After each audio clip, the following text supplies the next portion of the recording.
Alô, alô, escamanautas, eu sou o Wilson Júnior e hoje vamos conversar sobre Céu Vermelho Sangue, o novo filme de vampiros, vampiros zumbis, da Netflix. Se você não for inscrito, se inscreve no canal, estou sempre falando sobre filmes, séries, literatura, coisas que eu gosto. Se você gosta dessas coisas, este é o lugar. Temos uma nova história de vampiros, dessa vez com um contexto bem diferente. Aqui a gente acompanha a história de Nadia e seu filho Elias, quando eles embarcam num voo, se eu não me engano, de Berlim para Nova York, onde eles estão, fazendo aí esse translado pelo Oceano Atlântico, quando o avião deles é sequestrado por um grupo de terroristas. Mas o que esses terroristas não sabem é que Nadia possui uma doença em seu organismo, que ela precisa conter a todo momento, que se ela acabar se manifestando, ela se transforma ali numa espécie de vampiro. Um vampiro zumbi, eu vou dizer, né? Porque vai gradativamente cedendo à sede do sangue, né? O impulso de beber sangue, até o ponto de se descontrolar.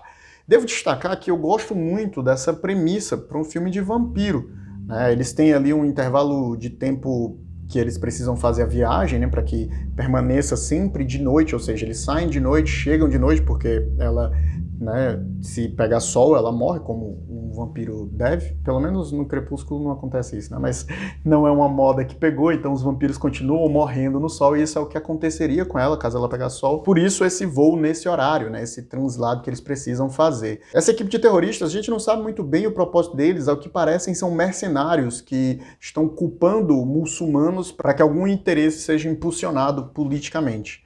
O filme, só por isso, eu acho que já se sustentaria, né? A premissa de um sequestro aéreo combinado com um elemento sobrenatural do vampirismo, por si só, sustentaria a narrativa. Porém, ela acaba usando alguns recursos muito comuns da construção da ficção que não caem muito bem para o filme, especialmente o in media res, que é quando você desloca um pedaço do final do filme para o começo, e também os flashbacks, né, que eles fazem muitos flashbacks explicando o background da Nadia, como ela adquiriu a doença, como ela adquiriu o remédio, coisas que, na verdade, não importam muito para a narrativa. Porque o centro, o coração narrativo dessa história é essa mãe que tem essa doença que deixa ela descontrolada, né, com a sede de sangue, mas ela está ali, né, lutando com isso para poder proteger o seu filho. E, obviamente, a doença começa a se espalhar pelo avião e vira aquele caos total, né? Onde essas pessoas estão ali e ela tentando proteger o seu filho. Isso, por si só, já sustentaria bastante a narrativa. E eu acho que isso pesa, né? Esses trechos de flashback que ficam ali, especialmente concentrados dentro do primeiro e do segundo ato, eles puxam o ritmo do filme para baixo. Então a tensão do filme, que poderia ser mantida constantemente lá em cima, é sempre arrastada um pouco para trás. Esse é um problema que eu venho mencionando de maneira recorrente em filmes da Netflix. Eles acabam, por muitas vezes, tendo uma edição esquisita, para dizer o mínimo, né? Filmes que poderiam ter ali sua 1h40, né? E teriam 1h40 se fossem para o cinema, porque vale lembrar que no cinema existem ali as janelas, né, de tempo. Então, um filme com 1h30, ele vai ter um determinado número de sessão, com 1h40, 1h50, já vai diminuindo essas sessões. Com 2 horas, já é um filme que se espera uma bilheteria muito alta dele, porque vai ter menos sessões. Esse filme tem quase 2 horas de duração, então eu acho que poderiam ter enxugado nesses flashbacks e nesse média res, e o filme ganharia muito em termos de ritmo narrativo. Eu gosto da atriz que faz a protagonista, ela estava em uma outra série que eu gosto bastante da Netflix, chamada The Last Kingdom, ela faz a personagem Gisela.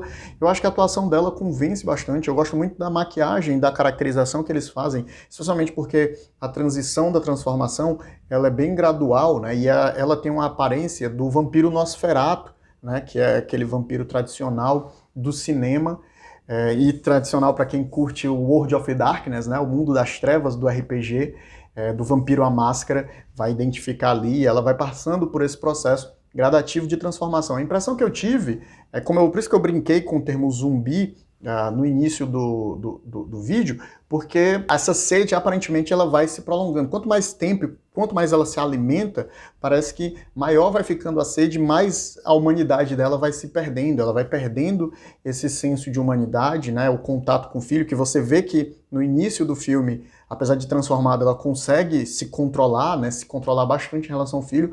Gradativamente ela vai perdendo esse controle, e isso vai sendo um elemento de tensão muito bem trabalhado na narrativa. Eu só fiquei me questionando por que essa doença não se espalhou antes, assim.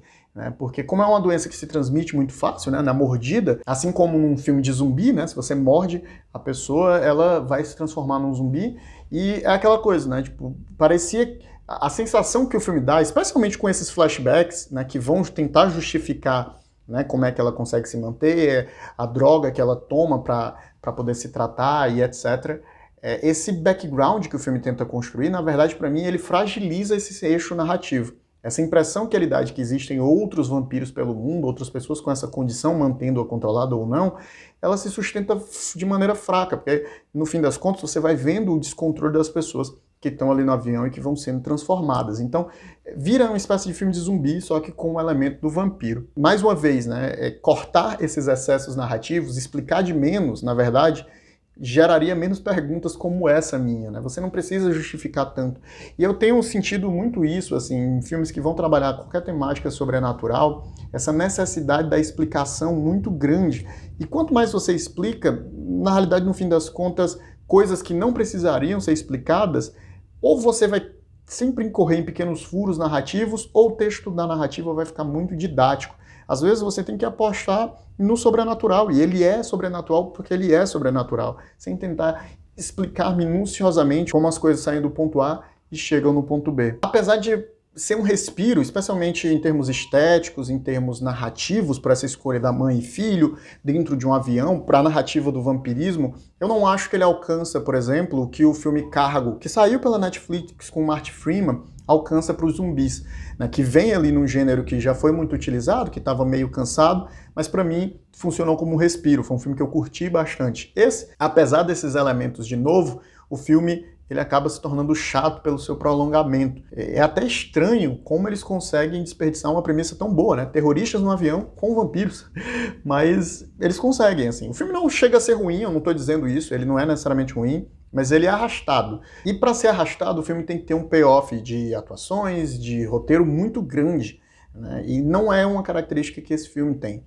Ele é um filme que aposta bastante nas cenas de ação, nas cenas de tensão, então não necessariamente tem como primor narrativo grandes atuações ou necessariamente um grande roteiro. Poderia ter sido melhor. E vocês, o que é que acharam do filme? Deixa aqui nos comentários que eu quero saber a opinião de vocês. A gente se vê numa próxima e tchau!